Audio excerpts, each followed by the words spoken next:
Magandang araw Pilipinas, narito po ang latest weather today forecast.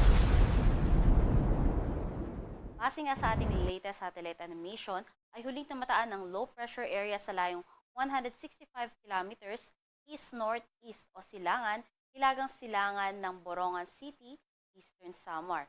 Ito ang nasabing low pressure area ay mataas ang tsansa na maging isang ganap na bagyo sa susunod na 24 oras. At kung magiging isang ganap na bagyo man yan, ay maaari tayong magtaas agad ng wind signal number 1 dito sa may Bicol region, maging sa may Quezon, Batangas, Occidental Mindoro, Oriental Mindoro, Marinduque at Romblon. Kaya manatiling nakatutok hinggil nga sa latest development nitong binabantayan nating low pressure area.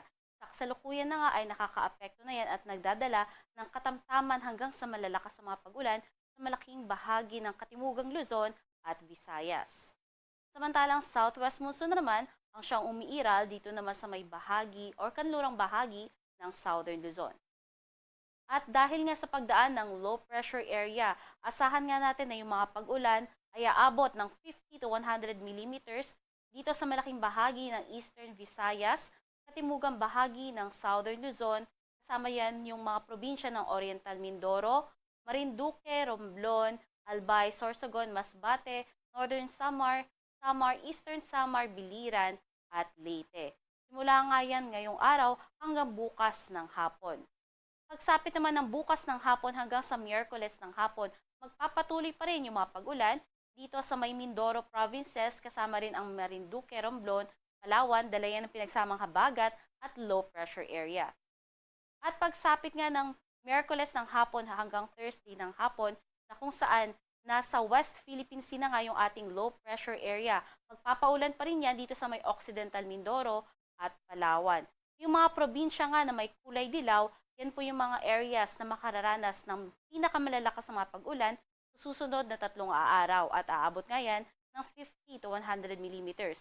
Yung ganitong dami ng mga pag-ulan ay maaaring magdulot ng mga localized flooding, especially nga sa mga areas na nasa syudad, malapit sa ilog at nasa mababang lugar, at mga landslide naman, especially din sa may very high susceptibility areas. Kaya iba yung pag-iingat sa ating mga kababayan sa mga piligrong dala ng malalakas na pag-ulan, gaya nga ng pagbaha at pagguho ng lupa. At base nga sa ating tropical cyclone threat potential, yung binabantayan nga natin na low pressure area ay mataas yung tsansa na maging isang ganap na bagyo sa loob ng 24 oras na kung saan dadaan nga yan sa kalupaan sa pagitan ng Visayas at Southern Luzon. At bukod dyan, ngayong linggo ay meron pang isang posibleng low pressure area na mamuo sa labas ng ating Philippine Area of Responsibility. And by next week, nakikita nga natin na dadaan yan dito sa may northeastern part ng ating Philippine Area of Responsibility at mababa naman yung tsansa na maglandfall. At bukod pa dyan, ay meron isa pang maaring mamuo na low pressure area muli sa labas ng ating Philippine Area of Responsibility at maaaring pumasok sa loob ng PAR. Kaya patuloy po tayong tumutok sa mga posibleng developments ng mga bagyo o low pressure area. Sa magiging lagay ng panahon, sahan nga natin na dahil sa patuloy na epekto ng low pressure area ay magiging kalat-kalat na ang mga pag-ulan sa Metro Manila, Calabarzon, maging dito sa may bahagi ng Bicol Region, Occidental Mindoro, Oriental Mindoro, Marinduque at Romblon.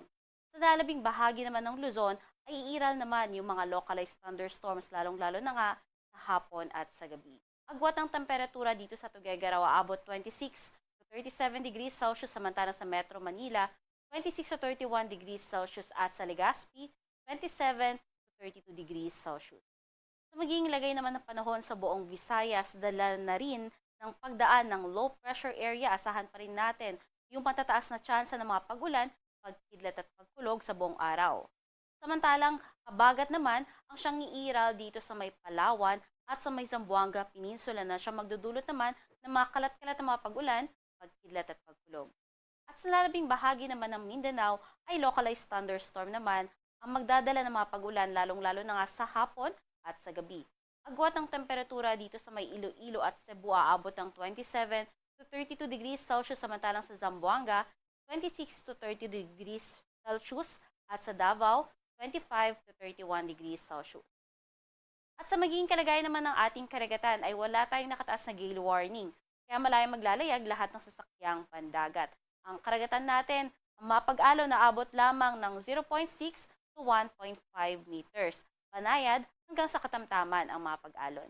At sa magiging lagay nga ng panahon sa susunod na 3 araw, dahil nga sa patuloy na epekto ng low pressure area hanggang Miyerkules, asahan natin na patuloy ang mga pag-ulan dito sa Metro Manila, maging sa may katimugang bahagi ng Luzon. Pagsapit naman ng Huwebes, dito na lang yan sa may kadlurang bahagi ng Central Luzon, pababa hanggang Southern Luzon, particularly sa mga areas ng Zambales, Bataan, Occidental Mindoro, Oriental Mindoro, at Palawan. Pagsapit naman ng Biyernes, malaking bahagi na ng Luzon ang makararanas ng unti-unting pagganda ng panahon.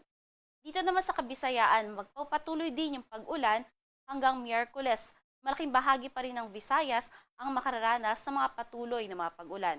At pagsapit ng Huwebes, dala nga ng paglayo na ng ating low pressure area, more on sa western part na lang ng Visayas, including Iloilo City, ang makararanas sa mga kalat-kalat na mga pag-ulan, pagkilat at pagkulog, at improving weather na nga pagsapit ng Friday, pero more on may mga tsansa pa rin ng localized thunderstorm.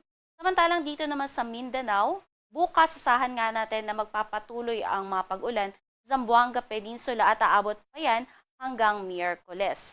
Ngunit sa malaking bahagi ng Mindanao ay iiral na yung localized thunderstorm. Especially nga pagsapit ng Thursday at Friday na kung saan patuloy na nga yung pagganda ng panahon.